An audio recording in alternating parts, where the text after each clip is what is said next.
मधुबन के बाबा, मधुबन के बाबा मुरली वाले, आपका क्या कहना, आपका क्या कहना। ओम शांति। आज 25 मई 2023 के साकार मधुर महावाक्य है। आज मीठे मीठे बाप दादा बोले, मीठे बच्चे, देह सहित तुम्हारे पास जो कुछ भी है वह सब बलि चढ़ा दूं, और फिर ट्रस्टी बन संभालो तो ममत्व निकल जाएगा। बाबा ने कहा, मीठे बच्चे, देह सहित तुम्हारे पास जो कुछ भी है वह सब बलि चढ़ा दो, और फिर ट्रस्टी बन संभालो तो ममत्व निकल जाएगा। बाबा ने आज पूछा कि हर एक ब्राह्मण बच्चे को कौन सी युक्ति जरूर सीखनी चाहिए, और उत्तर में बाबा कहते, सर्विस करने की युक्ति जरूर सीखो। शौक होना चाहिए कि कैसे सिद्ध करके बताएं कि परमात्मा कौन है। तुम्हें बाप की श्रीमत मिली हुई है कि सेंसिबल बन सबको बाप का पैगाम सुनाओ। ऐसे अच्छे अच्छे पर्चे कार्ड छपवाओ जो मनुष्यों को पता पड़े कि परमात्मा को सर्वव्यापी कहना उनकी इंसल्ट करना है। तुम बच्चे तीर्थ यात्रियों की बहुत सर्विस कर सकते हो। मुरली का गीत है, जिसका साथी है भगवान। ओम शांति। बच्चों ने गीत सुना, बच्चे ही इसका अर्थ समझते हैं। बाकी जिन्होंने गीत गाया वह इसका अर्थ कुछ भी नहीं समझते। ना उनके साथ भगवान है, ना उनको ये पता है कि भगवान कब आकर अपने बच्चों को स्वर्ग का वर्षा देते हैं। बाप ने ही आकर बच्चों को सम्मुख में अपना परिचय दिया है। वही बाप अब सम्मुख बैठे हैं और तुम सुनते हो। तुम ही तूफानों को समझते हो। वो लोग तो कैलमिटीज आदि को तूफान समझ लेते हैं। यह तो 5 विकार रूपी माया के तूफान आते हैं। पुरुषार्थ में माया बहुत विघ्न डालती है, परंतु उसकी परवाह नहीं करनी चाहिए। सिर्फ बाबा को अच्छी रीति याद करने से ही तूफान उड़ जाते हैं। बादशाह का बच्चा होगा, उनको यह निश्चय होगा कि हमारा बाबा बादशाह है। इस बादशाही का मैं मालिक हूँ। नशा रहता है। तुम बच्चों में भी कोई कोई को ऐसा पक्का निश्चय है और बाप को अपना बनाया है। अपना बनाना कोई मासी का घर नहीं है। बस मेरा तो एक शिव बाबा, दूसरा न कोई। बहुत बच्चे इन बातों को समझते नहीं हैं, इसलिए माया के तूफान हैरान कर देते हैं और फिर बाप को ही छोड़ देते हैं। दुनिया में भगवान को यथार्थ रीति कोई नहीं जानते। तुम बच्चे असल में शिवालय के रहने वाले थे, अब वैशाल्य है। इस समय मनुष्य बंदर से भी बदतर हो गए हैं। मनुष्य का क्रोध बंदर से भी तीखा है। मनुष्य होते भी ऐसा काम करते हैं, इसलिए उनको बंदर से भी बदतर कहा जाता है। भारतवासियों का सबसे बड़ा दुश्मन कौन है, जिसने उनको बंदर से भी बदतर बनाया है? यह कोई नहीं जानते। बाप कहते हैं, तुम दिल रूपी दर्पण में अपनी शक्ल देखो। तुम पहले क्या थे? अब बाप तुमको लायक बनाते हैं, परंतु जो श्रीमत पर नहीं चलते तो उनको माया नालायक बना देती है। बाप श्रीमत देते हैं कि देह सहित जो कुछ भी तुम्हारे पास है वह सब बलि चढ़ो, फिर तुमको ट्रस्टी बना देंगे, तुम्हारा ममत्व मिटा देंगे। तुम अबलाओं के लिए बहुत सहज है। राजस्थान के तरफ राजाओं को अपने बच्चे नहीं होते हैं ना, तो गोद लेते हैं। गरीब का बालक अगर साहूकार की गोद में जाता है तो कितना खुश होता है कि हम इतनी प्रॉपर्टी के मालिक हैं। बड़े आदमियों के बच्चों को भी बहुत नशा रहता है कि हम करोड़पति के बच्चे हैं। इस ज्ञान का तो उनको पता ही नहीं है। तुम जानते हो कि इस ज्ञान में कितना भारी नशा रहता है। श्रीमत पर चलने से श्रेष्ठ बनेंगे और नहीं चलने से नहीं बनेंगे। भगवान कहते हैं, तुमको तो कोई किस्म की परवाह ही नहीं। रात दिन तुमको नशा रहना चाहिए कि हमको बाबा 21 जन्मों के लिए स्वर्ग की राजाई का वर्षा देते हैं। हम बाबा की संतान बने हैं। वास्तव में सब शिव बाबा की संतान है, परंतु अब शिव बाबा आकर प्रैक्टिकल में अपना बच्चा बनाते हैं।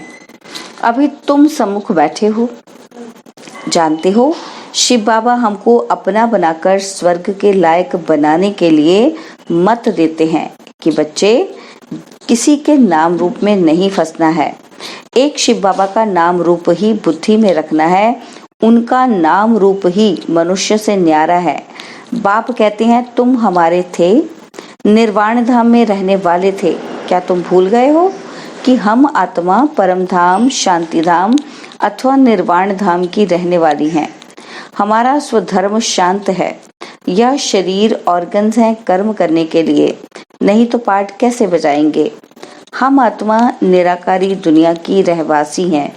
यह बिल्कुल नहीं जानते। ये सब बातें मनुष्य ही जानेंगे, जानवर थोड़े जानेंगे। परमात्मा को सर्वव्यापी कह दिया है तो खुद को भी भूल गए कि हम आत्मा हैं। कहते हैं क्राइस्ट को, इब्राहिम को परमपिता परमात्मा ने भेजा, तो जरूर कोई बाप है भेजने वाला। यह तो तुम जानते हो कि ड्रामा अनुसार हर एक आता रहता है, भेजने करने का तो सवाल ही नहीं उठता। इस समय मनुष्य अज्ञान अंधेरे में है, ना बाप को, ना अपने को और ना रचना को जानते हैं। मैं आत्मा हूँ, ये शरीर अलग है, हम आत्मा वहां से आए हैं। ये सब बातें बाबा ही याद दिलाते हैं और बाप कहते हैं सभी को याद दिलाओ। तुम्हारा निमंत्रण बहुत अच्छा छपा हुआ है, शिव का चित्र भी है। यह बाबा, यह लक्ष्मी नारायण है वर्षा। लिखा हुआ है परमपिता परमात्मा से आकर लक्ष्मी नारायण जैसा बनने का वर्षा लो। तुम नर से नारायण बनने के स्टूडेंट हो और वह साहूकार आदि के बच्चे पढ़ते होंगे तो कितना खुश होते होंगे, परंतु हमारे आगे तो वह कुछ भी नहीं है। अल्पकाल के लिए मेहनत करते हैं।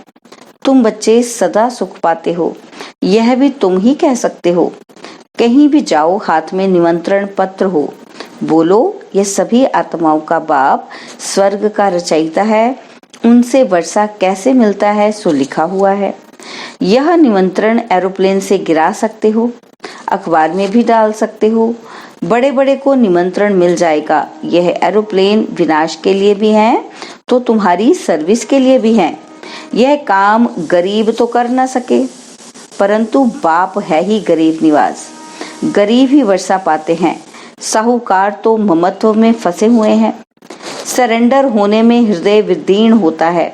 कन्याओं माताओं का इस समय ही भाग्य उदय होता है। बाप कहते हैं इन माताओं द्वारा ही भारत का और साधु संत विद्वानों का उद्धार करना है। आगे चलकर वह सब आएंगे। अभी वो लोग समझते हैं कि हमारे जैसा कोई है ही नहीं।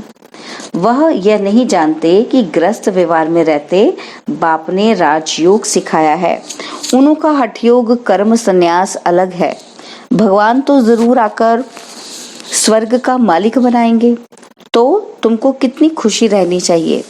बाबा भक्ति में भी लक्ष्मी नारायण के चित्र को बहुत प्यार से साथ में रखते थे। श्री कृष्ण के चित्र को देखकर बहुत खुश होते थे।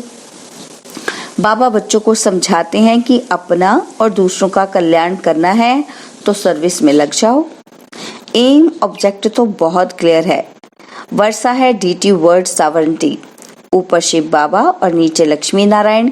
कितना सहज है समझाना, है ना।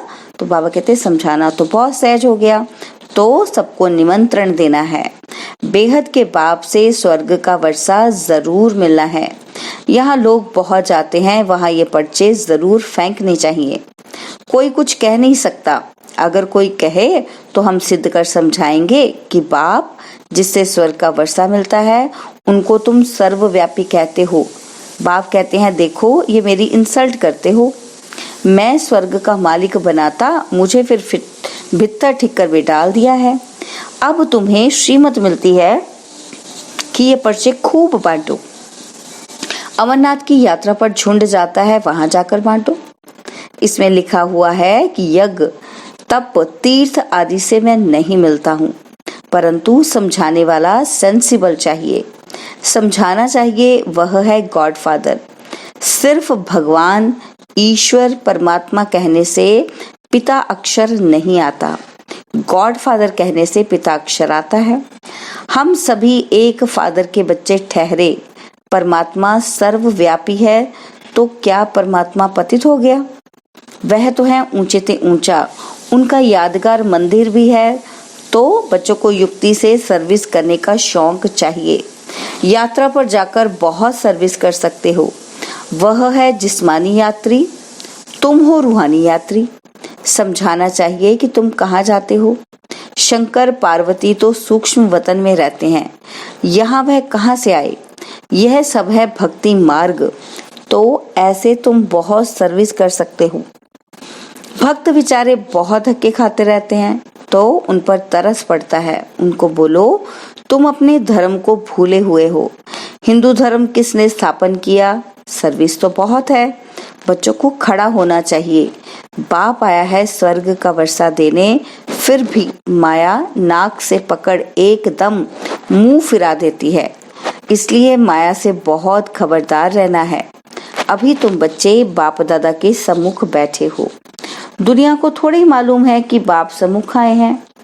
सब आत्माओं की जोत बुझी हुई है, एकदम बुझ नहीं जाती, थोड़ी थोड़ी लाइट रहती है।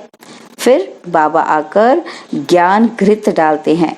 जब कोई मरता है तो दीवा जगाते हैं, और यहाँ योग से आत्मा की जोत जगाई जाती है। ज्ञान की धारणा करते रहते हैं। भारत का प्राचीन राजयोग मशहूर है।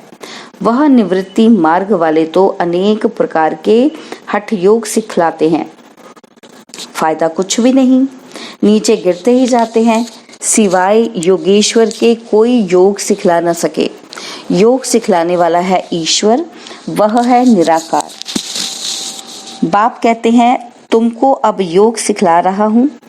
अब तुम्हारा 84 का पाठ पूरा हुआ। कोई के 84 जन्म, कोई के 60, कोई के 1-2 जन्म भी होते हैं। तुम बच्चों को खूब सर्विस करनी है। भारत ही हेवन था, गॉड गॉडेज का राज्य था। यह बातें तुम्हारे सिवाय कोई समझा न सके।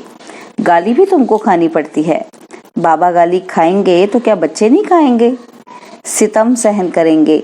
यह भी ड्रामा में नूंद है। फिर भी ऐसे ही होगा। अभी तुम बच्चों को पारस बुद्धि बनाता हूँ। ऐसे बाप को बहुत याद करना चाहिए जो विश्व का मालिक बनाते हैं। कहते हैं बच्चे जीते रहो, स्वर्ग का राज्य लो। ऐसे मीठे मीठे बाप को तुम याद नहीं कर सकते हो? याद से ही विकर्म विनाश होंगे। रहा हुआ पापों का खाता यहाँ चुकतू करना है। अगर योग नहीं लगाएंगे तो सजा खानी पड़ेगी। उस समय बाबा साक्षात्कार भी कराते हैं। तुम हमारे बनकर फिर फारकती दे, तुम ट्रेटर बन गए। तुमने शुरुआत में साक्षात्कार भी किया है। अच्छा, मीठे मीठे सिकिला दे। सदा सलामत बच्चों को माता पिता का याद, प्यार और गुड मॉर्निंग।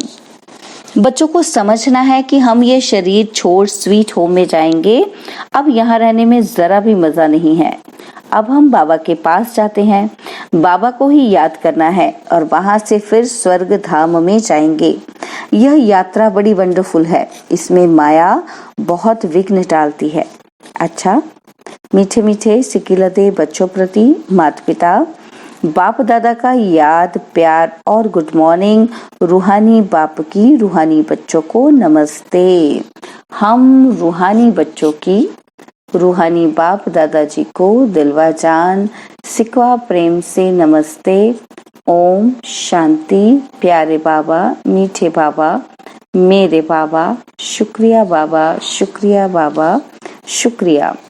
धारणा के लिए मुख्य सार है। पहला पॉइंट है, एक शिव बाबा का नाम रूप बुद्धि में रखना है और किसी के भी नाम रूप में फंसना नहीं है।